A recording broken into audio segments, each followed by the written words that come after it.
ikintu kidutwaye by'umwihariko urubyiruko. Turi mu mperuka, ibyo byo ntawe bishidikanya. Wenda iyo turi kugira hamwe iryo jambo kugira ngo twumve ko tuyirimo, ibyanditswe bitubwira ko muri buri bimenyetso byose biri yatanze na buri buhanuzi bwose bwahanuwe turi ku musozo. Niyo mpamvu mu mpanda turi mu mpanda ya 7, mu bimenyetso birindwi turi mu cya 6, noneho mu matora turi mu cya birindwi turi mu cya 7, reka mvuge ni mu bihe birindwi turi mu cya 7, birumvikana neza. Nta gihe cya 8 kibaho, mwabyumvise. Ikimenyetso cya 6 tuzakinyuramo turi kujya mu ijuru, ubwo turi mu cya 7, ubwo cya 6 nicyo turimo, isizanasozanya nacyo.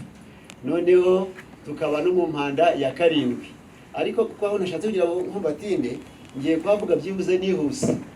Icyo twiga tuzirikana ubwo mu mpanda ya 7 turazirikana ibyashuye igice cya 11 umurongo waho ni wa 18. Haratubwira ngo muri iyo mpanda ya 7 ni igihe cyo kugorora abera n'abaye izina ry'Uwiteka no kurimbura abarimbura isi. Ubwo ngendereye ngo tuzirikane uwo murongo uvuze ngo no kurimbura abarimbura isi. Kubera iki tugomba kuwuzirikana? Muri iyo mpanda ya 7 harimo kugorora abera n'abaye izina ry'Uwiteka, ubwo ni ingororano z'abakiranutsi nabiziritse ku ijambo ry'Imana. Harimo no kurimbura abari kurimbura isi. Umuntu anikubaza ati bari kurimbura isi ni bande? Ubwo ni Yesaya 24 umurongo wa 5. Kandi isi humanijwe n'abaturage bayo, bacumiye amategeko, bahindura ibyategetswe, bica isezerano ridakuka. Nicyo gitumye umuvu muri gutsemba isi n'abayibamo bagatsindwa n'urubanza. Burya ijambo riraremereye kubona isi ihumanye ariko ikabihumanijwe n'abaturage bayigize, kandi nta kindi kirabura bakoze, ahubwo bahinduye ibyategetswe, bahindanya ijambo ry'Imana, ntibasa n'ibyo twizera. Bitumye isi ihumana, y'ubwayo ntihumanye ahubwo ni abantu bahumanye. Noneho bitumye umuhanuzi avuze ngo ihindanijwe n'abaturage bayo. Nacyo ni ikibazo. Buriya ni ingorane n'akaga. Uwagira ngo amaso y'umwuka ahumuke maze umuntu yibone muri iyi migabane yombi. Icyambere baravuze ngo ni igihe cyo gorabera n'abaye izina ry'Uwiteka no kurimbura abarimbura isi. Wenda byibuze amaso y'umwuka agahumuka, ukagira amahirwe ukibona mu bera n'abaye izina ry'Uwiteka bari gutuma isi yongererwa kurama. Cyangwa se n'ubundi ugahumuka ukareba ukuntu uri mu murongo w'abari kurimbura isi. Ngira ngo uko byagenda kose kurikijwe isi cyaririye n'ukwisa n'ukwiteye ubwoba, ushizwe ku rutonde rw'abatumira abantu bakabya mu byaha no kuba babi, ngo niko n'ibyago bizajya bigenda byongera ku isi. Wenda ku bantu batabikurikirana, ibi byose muri kubona ku isi, yaba intambara, yaba imitingito, yaba imyuzure, yaba impanuka ku nyanja no ku butaka, ndetse no mu kirere, ibi byose muri kubona biteye ubwoba biri hirya no hino, ngo ni ibitonyanga by'ibyago 7. Ngo kandi bijya biterwa n'iki? Ngo bijya biterwa n'uko ibyaha n'abanyabyaha biri kugenda byiyongera, ngo bigatuma uburinzi bw'Imana bugenda bukurwa ku isi, ngo maze ibitonyanga by'ibyago icyakoze bivanze muri imbabazi nabyo bikamanuka. Noneho kuboneka ku rutonde rw'abahumanije isi ni ikintu cyaba giteye ubwoba. Ibyo wenda mwe kubigira ibyoroshye, umuhanuzi Ezekiel yarabibonye. Ezekiel yarabibonye ni mu gitabo cya Ezekiel, igice cyaho ni icya 9. Muzasoma iyerekwa rya Ezekiel ryose, ariko bona abantu 6 bari baturutse iburasirazuba, bafite intwaro zicana, ariko muri abo 6 babona umwe muri bo utari ufite intwaro zicana, ahubwo afite ihembe ririmo wino ku itako rye. Burya ntabwo Ezekiel yabonye 7, ahubwo Ezekiel yabonye 6. Ubwo 6 bari barimo abafite intwaro zicana bari 5. Uburyo muri bo, kuko iyo bavuze muri bo ntabwo bavuze ko ari uyongeyeho, ahubwo nuri muri babandi abonye. Abo nawe adafite ihembe, adafite intwaro zicana, ahubwo afite ihembe ririmo wino ku itako rye. Dukomeje kubona imigabane 2. Ariko mu gitabo cy'Itorero umuzingo wa mbere 385, abagisoma muzagisome cy'igifaransa, baravuze ngo abarafite intwaro zicana 5 barafite intwaro zicana ngo bagereranya babi. Nabyumvise? Ababi, abanyamabi, inkozi z'ibibi, ukora ikibi wariwe wese ari muri 5 bafite intwaro zicana. Noneho mwumve ibyo bavuze ngo ni igihe cyo kurimbura abarimbura isi. Ubwo ababi bose nibo bagiranye bariya 5. Ariko nubwo bimeze bityo, bariya babi ntacyo batwaye umwiza muri bo, ariko ikintu kinejeje ntasa nabo. Nawe urumva abafite intwaro zicana n'undi wifitiye ihembe ririmo wino kwita ko abantu barasa. nyamara yari muri yagendaga hagati muri abazenguruka amajwi badafatanya nabo, adasa nabo, atishushanya nabo, n'umureba avuga ngo bari uriya we ntasa n'abari. Niko Ezekiyeli yababonye, abona adasa nabo, n'imirimo yabo yari itandukanye. Mu gihe bamwe bari ababi, ijambo ry'Imana kutubwira ngo undi we agereranya beza, ngo bagomba kunyura mu isi batanduzwa n'ababi, badasa n'ababi. Mwabyumvise, bagenda nk'ab'Imana. Niyo mpamvu bavuze ngo uriya mwiza agereranya ubutumwa bwiza n'ababuyobotse bagasa nabwo bukabeza. Uwo niwo migabane yombi umuhanuzi yabonye. Noneho urumva ko isi iri kugenda ikubana mw'imigabane ibiri, n'abera n'abaha izina ry'Uwiteka n'abari kurimbura isi, n'ababi bagereranya abatari bafite intwaro zicana, ndetse n'ubutumwa bwiza n'abo bwejeje bagomba kunyura mu isi, bakanyura hagati y'ababi ariko batanduzwa nabo. Abo umuhanuzi yarababonye. Noneho nubwo bimeze bityo, burya imperuka nayo irimo abera n'abaha izina ry'Uwiteka, nubwo irimo n'abari kurimbura isi bigereranya ababi. Ariko dutinye iki gihe cya karindwi kuko cyiswe Laodikiya, bisobanuye ngo ni akazuyazi. Ariko icyo kuzirikana muri iki gihe cya karindwi ngo ni uko ari igihe cyitwa nyirandabizi, ni igihe cyitwa simbirimo, ni igihe cyitwa ntibindeba, ni igihe umugabane munini bari kujya impaka n'ibyanditswe byera, bakajya impaka no kwera. Imana yavuga uti uri umukene, uri umutindi, wambaye ubusa. Abandi bo ni ababuranyi bari kuvuga bati ndi umukire, ndatunze ndatunganiwe, ntacyo nkennye. Harimo kunyurwa n'ibitanyuze, ukanyurwa n'ubukristo bw'amajyejuru. Mwabyumvise, ukanyurwa n'ibigayitse. Ijuru ryo ryatangaye rivuga ngo uri umukene, nawe uti ndi umukire, wambaye ubusa, nawe uti ndambaye. Mbese harimo impaka zo gutongana cyangwa se kuburana n'ibyera.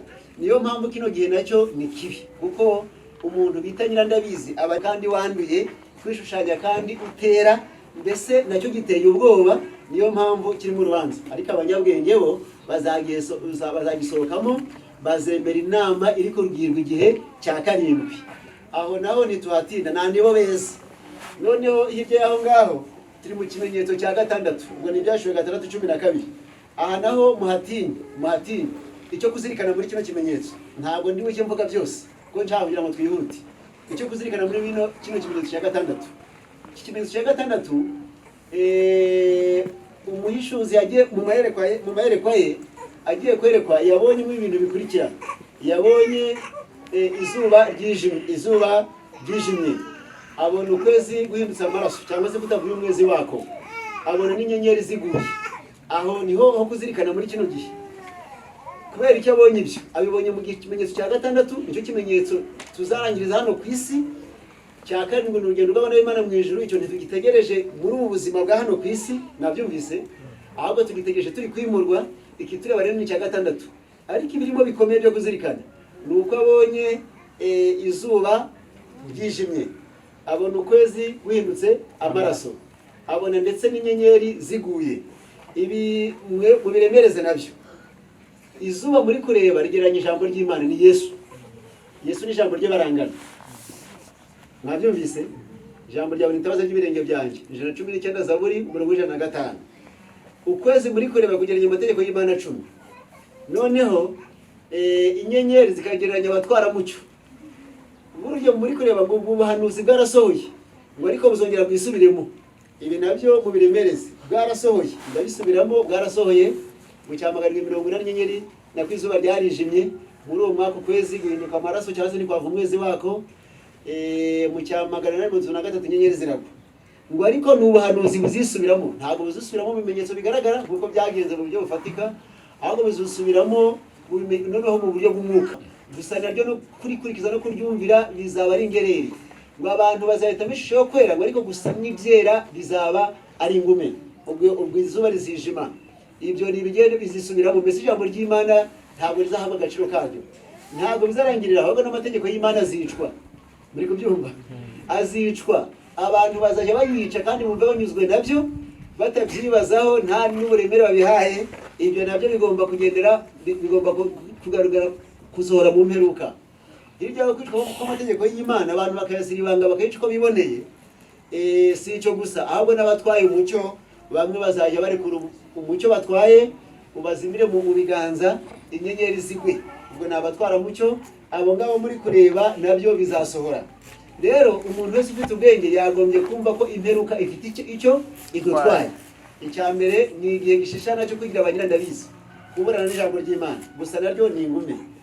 Kabiri ni igihe izuba rigiranye ijambo ry'Imana ritakigezweho, gusa naryo uritesha agaciro ni ibintu byoroheye kamere muntu. Kwica amategeko y'Imana ni ibintu bizaba byoroshye, ibi byose bizagenda byisubiramo. Kandi igiteye ubwoba muri byo ngo nuko abantu bazashobozwa ibyo byose. N'umurongo wa 19 w'ibyashuri igice cya 11 aho mu mpanda ya 7 hahanuyemo urubura, bisobanuye gukonja kw'abakirisito. Mwabyumvise? Gukonja kw'abakirisito. Muri ubukonje mu mperuka ntabwo ari ibintu umuntu asengera, nta nubwo ari ibintu umuntu ashaka, ahubwo ni ibintu bita automatique, ni ibintu byikora mu mukristo.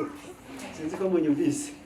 Ni ibintu byikora ku buryo utagize amakenga ngo nubona umukonje buje uhangane nabwo, nubona abandi bakonje wowe ushyushwe nabyo, ni ukuri umuntu wese yakonja.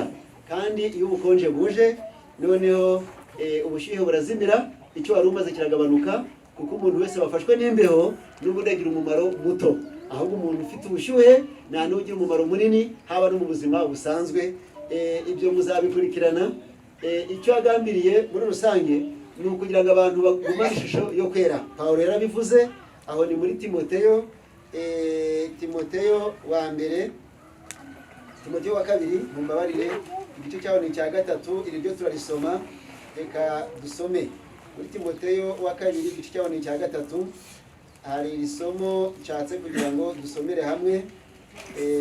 Noneho tugeze ku gika cya 2. Mu gice cya 2 Satani azi imperuka itwaye abantu, noneho nawe ashaka kugira ngo agire ibyo akora. Mu gitabo cya Timoteyo wa kabiri, rwa Timoteyo igice cya 3 umurongo wa 5, ariko aravuze ngo umenye yuko mu minsi y'imperuka hazaza ibihe birushya, kuko abantu bazaba bakunda impiya, birarira, bibona, batukana, batumvira ababyeyi babo, ari indashima, batarabera, badakunda n'ababo, batuzura, babeshyerana, batirinda, bagira urugomo, bakunda ibyiza, bagambana, ari ibyigenge, bikakaza, bakunda ibibanezeza aho gukunda Imana, bafite ishusho yo kwera ariko bahakana imbaraga zako. Abameze batyo ujye batera umugongo.